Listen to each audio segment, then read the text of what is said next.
มือนี้ก็จะเป็นอีกตึงประสบการณ์หนึ่งของเอลิทเนาะที่จะไปทะเลกับหมูในห้องแล้วกับในครูโดยที่ปบได้ไปน้ำพอกับแม่เด้อมือนะต้องรับผิดชอบสัมภาระของตัวเองซ่องทุ่งใหญ่เลย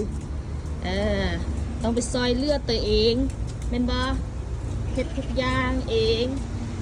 ระวังตัวเด้อลูกเด้ออย่าไปดิ้นน้ำผู้เดียวได้ฟังความแม่ได้นะมัดก้มบักงามๆนี่นะเป็นห่วงลูกเด้เนาะคุณนะแรงคุณนะยิงกลับนะวันนี้นะห่วงเอดิเด้เพื่อนพี่น้องเลยมาแล้วรถมาหล่อท่าฮับเด็กน้อยไปทะเลเนาะรถคันบางใหญ่เพื่อนแต่ละพ่อแม่ก็มายืนท่าเฝ้ามาส่งลูกตื่นเต้นกันทั้งนั้นเอลิทหันตื่นไป5:30กว่ามาเพิ่นตื่นเต้นใจแมนดีมุกดีใจก็ดีใจน้ำลูกที่ลูกได้ไปแบบซิ้นในครูเนาะเป็นประสบการณ์เรียนรู้ไป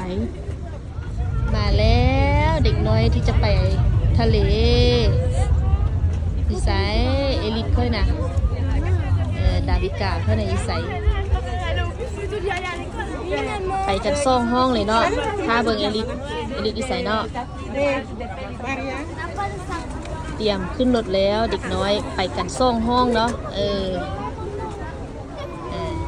ขึ้นรถเดินทางปลอดภัย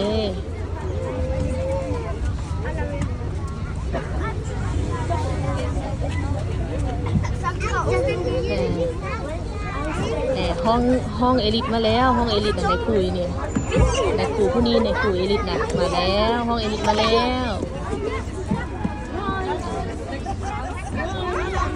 เอาว่าเยว่าบอนซอง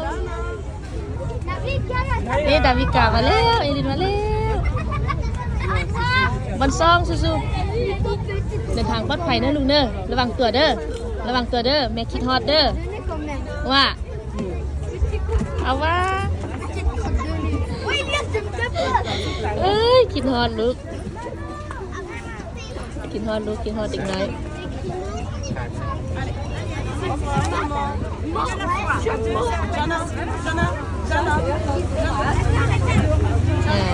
อันนี้เป็นห้องเอลิทมาเด้อขอทุกคนเดินทางปลอดภัยเด้อคนหน้าใหญ่หูเหียนกับมายืนทรงเด้อคนนี้เป็นคนน้ำมวดเด้อคนนี้นะเป็นคนน้ำมวดมันจะคล้องหูเหียนได้คนนี้นะมายืนทรงน้อยยกมือบ๊ายบายแล้วเตรียมตัวแล้ว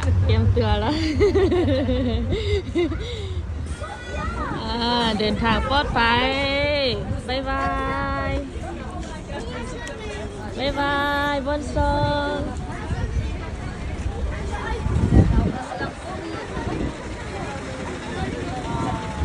เอลิทค่อยต้องเป็นนางอยู่ฟ้าคุณแล้ว